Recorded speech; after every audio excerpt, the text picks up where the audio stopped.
সময়ের সঙ্গে আমাদের জীবনযাপনে বেশ কিছু পরিবর্তন এসেছে। অনিয়ন্ত্রিত খাদ্যাভ্যাস, ধূমপান, শরীরচর্চায় অনীহা, অতিরিক্ত দুশ্চিন্তা সহ বিভিন্ন কারণে শরীরে বাসা বাঁধে নানা জটিল রোগ। এমনই একটি অসুখ হলো নন অ্যালকোহলিক ফ্যাটি লিভার।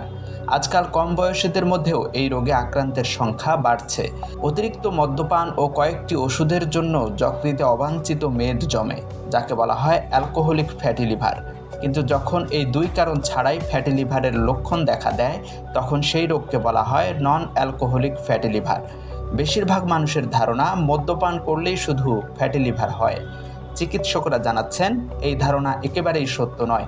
সাম্প্রতিক এক সমীক্ষা অনুযায়ী বর্তমানে প্রায় 40% মানুষ নন অ্যালকোহলিক ফ্যাটি লিভারে ভুগছেন। এই রোগের হাত ধরে শরীরে বাসা বাঁধতে পারে লিভার সিরোসিসের মতো মরণ ব্যাধি। তাই প্রথম থেকেই সতর্ক হওয়া জরুরি। ফ্যাটি লিভার সংক্রান্ত জটিলতা হওয়ার একাধিক কারণ আছে। গবেষণা বলছে নির্দিষ্ট ভিটামিনের অভাবে ফ্যাটি লিভারের সমস্যা হতে পারে। আর যে ভিটামিনের অভাবে ফ্যাটি লিভার হওয়ার আশঙ্কা সব থেকে বেশি তা হলো ভিটামিন ডি। তাই ডায়েটে পর্যাপ্ত পরিমাণে ভিটামিন ডি রাখা জরুরি।